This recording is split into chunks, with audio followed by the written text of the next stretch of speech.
Certo, vamos lá. Vamos começar por o movimento relativo, certo? Então, provavelmente, não sei, mas você já pode ter escutado a expressão que tudo é relativo e um meme associado à figura do Einstein. Mas vamos pensar, o que é relativo?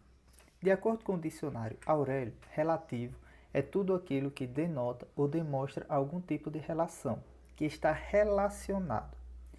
Ou seja, relativo é algo que se relaciona com outra coisa. Tá, mas o que isso significa? Vamos aqui tentar entender um pouco. Olhe para esse carinha. Essa pessoa, ela está em movimento ou ela está em repouso?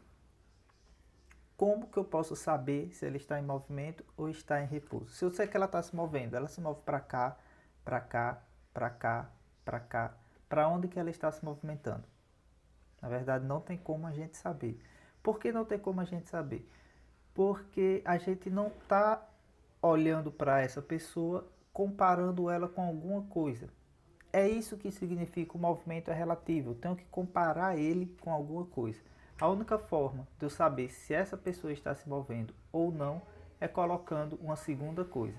E agora eu posso dizer, ela está se movendo, se aproximando, ela está se movendo, se afastando. Então, para mim poder deduzir que algo está em movimento, eu tenho que comparar ela com outra coisa. Se ela manter sempre a mesma distância, ela vai estar em repouso. Se ela alterar a sua distância em relação a esse outro objeto, ele vai estar em movimento. No caso, eu tenho essa pessoa que está se aproximando da estação espacial e aqui está se afastando. Então, o movimento é relativo porque eu tenho que comparar esse movimento com uma outra coisa. Beleza? E qual a consequência disso?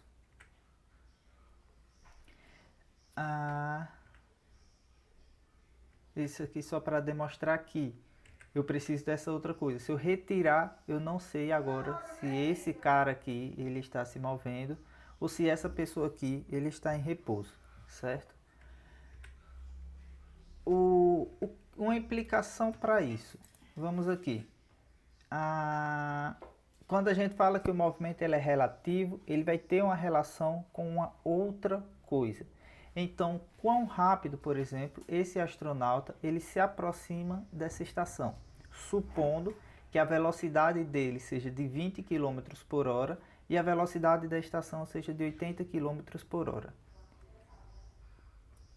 Mesmo que a velocidade dele seja de 20, a velocidade com que ele se aproxima da estação será a soma dele mais a da estação.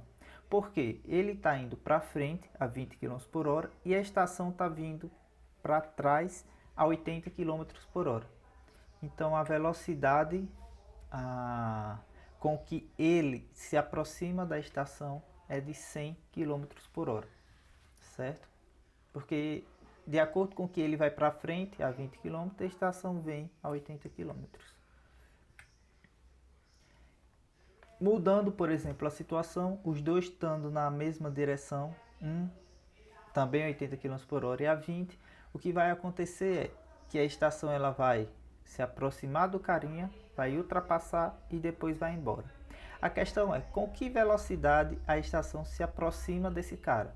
A estação vai se aproximar a 80 km por hora menos a velocidade com que ele está indo para frente, que é 20. Então a velocidade com que ele vai se aproximar do cara é de 60 km por hora. Ela vem a 60 km por hora e ultrapassa ele a 60 km por hora. Essas são algumas consequências de dizer que o movimento ele é relativo. Ele tem que comparar o movimento com um outro objeto.